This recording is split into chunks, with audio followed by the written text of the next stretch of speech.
It's been a year and a half since the 2022 NFL Draft, and boy does this quarterback class look different. Of course, hindsight is always 2020, but it's always fun to revisit and see where and why teams missed on certain guys. So that's exactly what we're gonna do. There were a lot of questions of who was the top quarterback in the class and who was actually gonna be a first rounder, and it was mostly between Kenny Pickett and Malik Willis. Pickett ended up being the only one to go in the first round, 20th overall to the Pittsburgh Steelers. Now, Pickett did not have a lot of success in his first 4 seasons at Pitt, and then he just absolutely exploded in his extra COVID year. He had 49 total touchdowns and just 7 interceptions. That was enough for the Steelers to take the kid that was playing in their very stadium.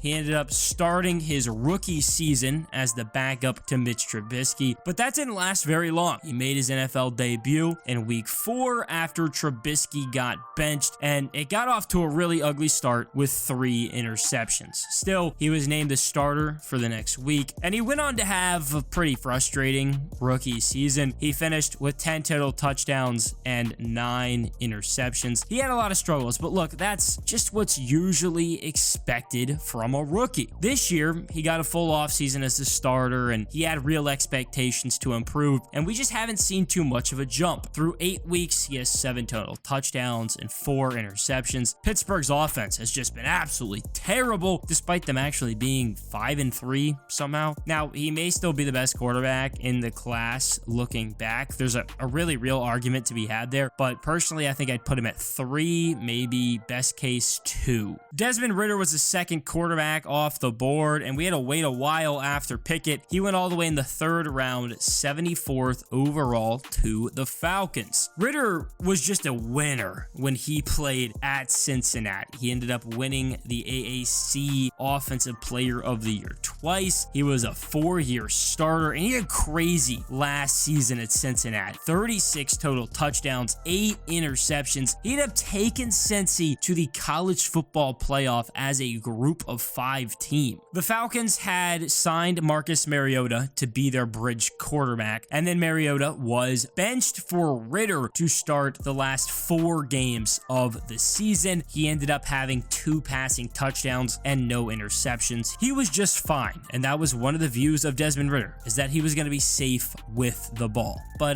that hasn't been the case since. Ritter was the true starter for this season in Atlanta, but that didn't last that long. In 8 games, he had 9 total touchdowns and 6 interceptions. He was then benched for Taylor Heineke, and I'm not really sure when we're going to see him again. I don't think Ritter has it, and I don't think he's a future starting quarterback in the league. Now we have Malik Willis, who a lot of people thought to be the top quarterback taken in the draft. He didn't go until the 3rd round at 86th overall to the Titans. He was great in his last 2 seasons at Liberty after transferring from Auburn, but that Liberty system was really dense. He came into Tennessee. He was the backup to Ryan Tannehill. He actually got to start in week 8 for the first time, and then started again the next week and later in week 16, and he really struggled. He didn't throw for a touchdown at all, but he did have a rushing touchdown, but he also turned it over 5 times. He was bad enough for the Titans to go with Josh Dobbs with the division on the line over him. It was ugly, and it's really hard to see him getting back to a starting role after the Titans drafted Will Levis in the 2nd round last season, and he's already had some success. Malik Willis just didn't work out in the league, and I don't know how much longer he'll last. Matt Corral went in and out of the league before most people even knew who he was, and he had some great moments at Ole Miss. In 2021, he passed for 20 touchdowns and rushed for 11 more while only throwing 5 picks. I loved him coming out of college. I thought he could absolutely be a top guy in the class. He ended up going in the 3rd round, 94th to Carolina. Unfortunately,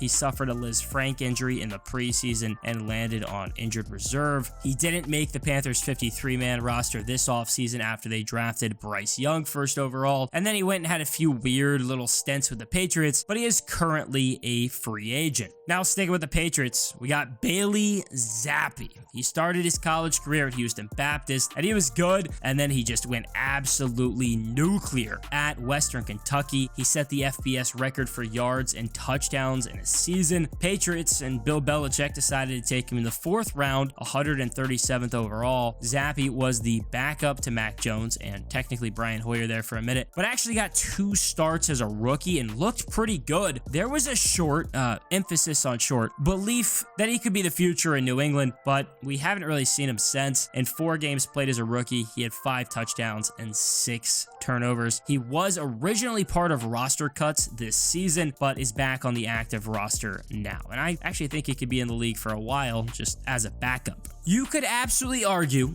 that Sam Howell has been the best of this class so far. And he's a guy that was once projected to be a 1st-round pick, even a projected 1st overall pick by some. Commanders ended up getting him in the 5th round, 144th overall after he finished his time at North Carolina. He was fantastic in his first 2 seasons at UNC, and then he had a down junior year, and it just killed his draft stock. He was stuck behind Taylor Heineke and Carson Wentz as a rookie, and then he got a shot in week 18 of last year. He had 2 total touchdowns and an interception in a win over the Cowboys. That was enough for the Commanders to make him the guy for this season, and he's had some good moments. Howell has 15 total touchdowns and 10 turnovers. Washington has thrown the ball a ton, and he's up there in passing yards and is completing 2/3 of his throws. He could actually end up as the best in the class, but there's obviously a long way to go. In the 7th round, 241st overall, the Steelers took another quarterback, Chris Oladikin.